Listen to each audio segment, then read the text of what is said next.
Mesdames et messieurs, bonsoir et bienvenue dans ce journal en cette soirée du mercredi 27 novembre 2024. Dans les informations de ce jour, à la une, les 16 jours d'activisme menés par la première dame Mel Radzouiln, également championne de la lutte contre les violences basées sur le genre, se sont poursuivis aujourd'hui avec le soutien de la brigade féminine de proximité.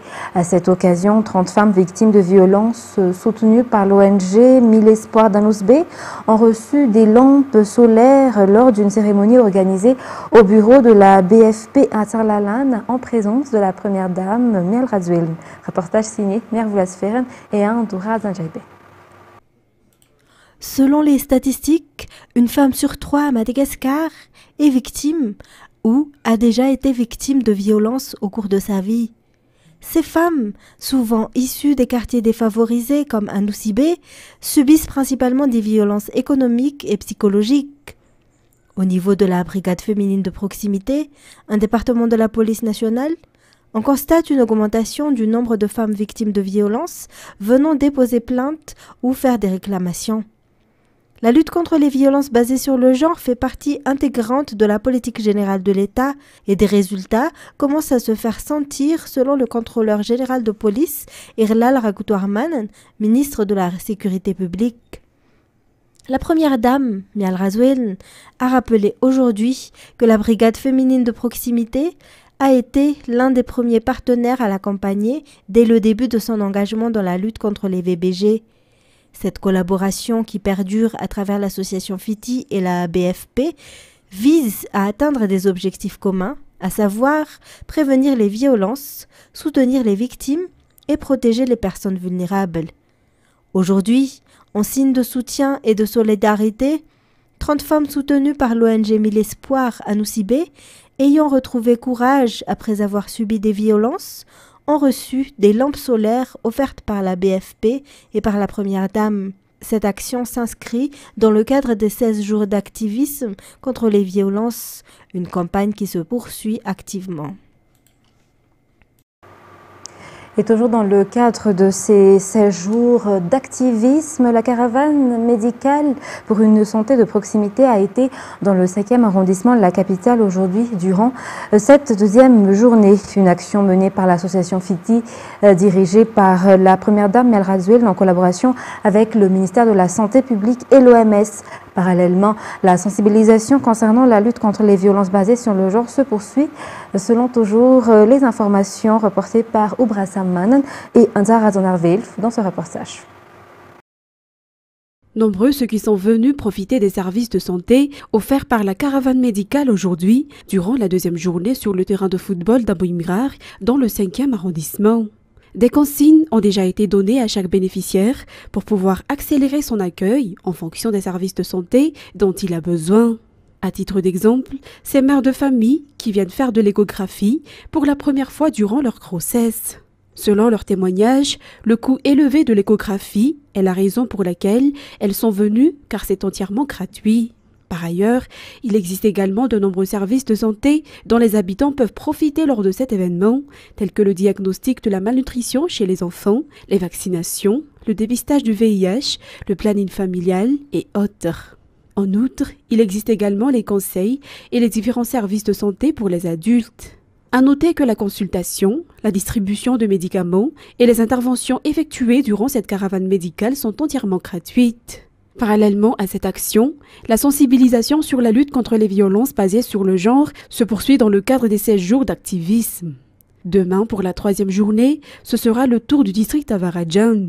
La caravane médicale aura lieu sur le terrain d'Akadkel Ilafi. Une action menée par l'association FITI, dirigée par la première dame, Mel Radzouiln, en collaboration avec le ministère de la Santé publique et l'OMS. Dans un tout autre sujet à présent, page politique, les travaux de commission pour l'examen du projet de loi de finances initiale ou PLFI 2025 ont débuté aujourd'hui à l'Assemblée nationale et se poursuivront jusqu'à vendredi. Le projet de loi sera soumis au vote des députés lors d'une séance plénière ce vendredi. Rose Christelle Rakout-Malal nous en dit plus. 3 secteurs ont été priorisés dans l'élaboration du projet de loi de finances 2025, notamment l'agriculture, l'énergie et les infrastructures. Ainsi, la promotion du riz hybride et la distribution des semences aux agriculteurs seront renforcées. Concernant l'énergie, des centrales de production d'électricité à partir de sources d'énergie renouvelables d'une capacité totale de 250 MW seront implantées dans les capitales régionales, dont 100 MW destinés à la capitale, Antananarivo. Par ailleurs, un projet de recyclage des déchets à Anjalanche sera mis en œuvre, permettant de produire entre 20 et 30 MW d'électricité. Pour les infrastructures, la construction des grands projets annoncés par le président de la République, tels que la RN 13 et l'autoroute reliant Antananarivo à Tuamasin, se poursuit. Concernant le flyover reliant Anusat au stade Maki Indutapenak, l'État prendra en charge 20% des travaux via le programme d'investissement public. En termes de recettes publiques, les douanes prévoient de générer 4 366 milliards d'ariars, tandis que les impôts devraient rapporter 5 628,4 milliards d'ariars. Une nouvelle taxe de 0,5% sera appliquée au transfert d'argent via mobile, excédant 150 milliards à la charge des opérateurs de téléphonie mobile. De plus, la TVA sur le gaz sera augmentée à 10% selon ce projet de loi. Les députés ont eu un peu moins d'un mois pour examiner ce projet de loi de finances.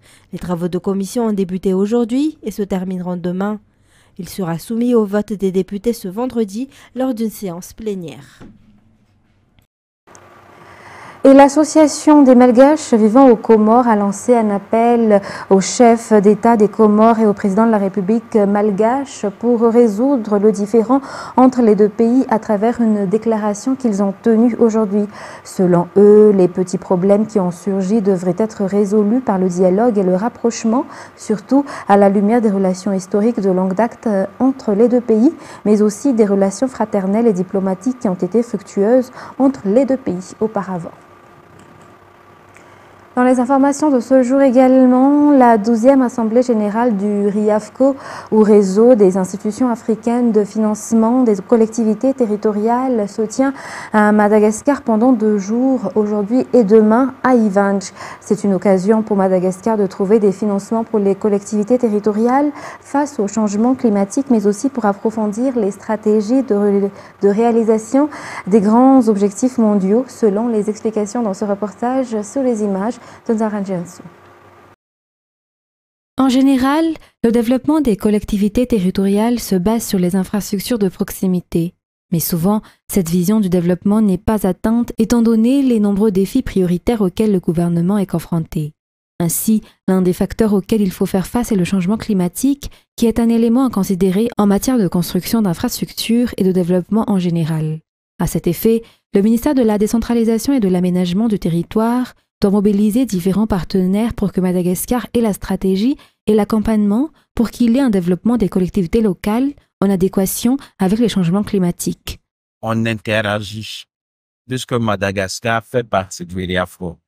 Donc, chaque institution a des pratiques et nous allons les confronter dans le cadre des financements innovants pour trouver la bonne formule pour permettre à toutes les institutions qui sont membres de l'IAFCO de promouvoir ces financements innovants.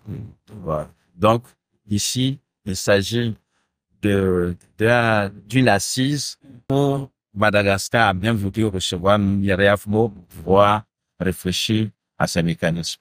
L'objectif est de pouvoir bénéficier de financements pour les collectivités pour faire face au changement climatique lors de cette 12e réunion du RIAFCO, au réseau des institutions africaines de financement des collectivités territoriales, une réunion qui se tient pendant 2 jours, aujourd'hui et demain, à Ivanj, à laquelle participent 11 pays d'Afrique. Revenons un peu dans la page politique. Aujourd'hui, le nouvel ambassadeur sud-africain résidant à Madagascar, Casamoula Lawrence Shaban, a rendu une visite de courtoisie au président du Sénat, le général Ravaloman Richard. Leur rencontre a porté sur le renforcement de la coopération et des relations amicales qui existent de longue date entre l'Afrique du Sud et Madagascar. Il a été mis en évidence lors de celle-ci l'appui entre les collectivités régionales décentralisées en matière de protection des frontières de Madagascar contre les divers trafics. L'assistance qui devrait être apportée en cas de catastrophe en mer a également été discutée. En renforçant la diplomatie parlementaire, le général Ravaloman Richard a toujours affirmé que le Sénat mettait tout en œuvre pour aider le pouvoir exécutif à œuvrer pour l'intérêt du peuple malgache et à développer Madagascar. Cela inclut des relations diplomatiques qui favoriseront une coopération dont les deux pays pourront bénéficier. Page sociale, parlant météo à présent. Des pluies accompagnées d'orages reviendront à partir de ce vendredi pour les parties centre et est de la Grande Île, selon le service des prévisions météorologiques. Aujourd'hui, ces orages persisteront sur la partie ouest et la partie sud de l'île, selon toujours la météorologie, de la semaine du 26 au 2 décembre. Le point avec Fingesena Mireille. Le taux de pluviométrie pourrait augmenter dans plusieurs endroits de la Grande Île, notamment à Nalamang, Padvav et la partie sud d'Alochamangour, selon le service des prévisions météorologiques. À partir de ce vendredi, les pluies accompagnées d'orages reviendront sur la partie centre et est de l'île. Selon les prévisions hebdomadaires du service météorologique, notamment pour la semaine du 26 au 2 décembre, les météorologues estiment que la pluie persistera sur la partie est et sud de la Grande Île. En fin de semaine, le temps sera à nouveau sec sur les parties sud et sud-ouest, selon toujours Météo Madagascar. Dans les actualités internationales de ce soir, au Liban, un cessez-le-feu entre l'armée israélienne et le Hezbollah, mouvement libanais armé soutenu par l'Iran, est entré en vigueur tôt aujourd'hui. La trêve doit permettre d'interrompre un conflit qui a causé la mort de milliers de personnes. France 24. Dans le ciel de Beyrouth, plus de bruit de bombardement, mais encore des traces de fumée. Depuis que l'accord est entré en vigueur tôt ce mercredi matin, l'armée israélienne dispose de 60 jours pour se retirer progressivement du Liban, tandis que le Hezbollah doit lui aussi se retirer de la frontière sud avec Israël et remonter au nord du fleuve Litanie. Selon les analystes, la milice chiite ressort grandement affaiblie de ce conflit. Le Liban a été pilonné dans cette campagne et franchement, il ne reste plus au Hezbollah d'autre choix que de céder et de chercher à reconstruire. Cette fois, le Hezbollah a perdu. Si dans 60 jours, le Hezbollah ne quitte pas le sud du Litanie et ne rend pas ses positions à l'armée, les Israéliens reprendront le sentier de la guerre. Le Hezbollah ne peut pas se le permettre. C'est un autre point important de l'accord. Le Hezbollah doit retirer de la zone ses armes lourdes. Ses positions, comme celles de l'armée israélienne, seront récupérées par l'armée et les services de sécurité du Liban. Les États-Unis et la France apporteront un soutien technique aux forces militaires libanaises. Paris et surtout Washington apparaissent comme les principaux garants de l'accord. Les deux pays vont rejoindre le mécanisme tripartite créé après la guerre de 2006, regroupant la force intérimaire des Nations Unies au Liban, la FINUL, Israël et le Liban, destiné à maintenir une communication directe entre les différentes parties pour éviter l'escalade. Avec cet accord de cessez-le-feu, Israël va pouvoir disjoindre le front nord du front sud à Gaza, où aucune trêve n'est pour l'heure envisagée. Le Liban, lui, va pouvoir espérer un recul ou un endiguement du Hezbollah, y compris dans la vie politique du pays. En Espagne, le Premier ministre Pedro Sánchez a défendu aujourd'hui l'action de son gouvernement face aux inondations qui ont ravagé fin octobre le sud-est de l'Espagne, accusant ses détracteurs de polariser l'opinion et d'alimenter la méfiance à l'égard des institutions. France 24. Appelé à la barre du Parlement, le Premier ministre espagnol Pedro Sánchez a défendu le bilan de son gouvernement dans la gestion des inondations en Espagne. Dans les situations d'urgence de niveau 2 comme celle-ci, la responsabilité unique revient aux communautés autonomes. Le gouvernement, lui, n'est responsable que de deux choses: générer toute l'information nécessaire sur la météorologie et transférer aux communautés tous les moyens qu'elles requièrent. Est-ce que le gouvernement a assumé sa responsabilité? La réponse est oui, dès le premier jour. Lors de son audition, le Premier ministre espagnol a aussi annoncé un troisième paquet d'aide de 2,3 milliards d'euros, portant à plus de 16 milliards l'enveloppe globale affectée aux régions sinistrées. De quoi apaiser un peu les tensions, principalement dans la région de Valence, où le coût total des inondations est estimé à près de 50 milliards d'euros. Début novembre, Pedro Sánchez avait dû écourter sa visite dans la zone. Conspué, lui et le président de droite de la région de Valence, Carlos Masson, par une population qui se disait abandonnée.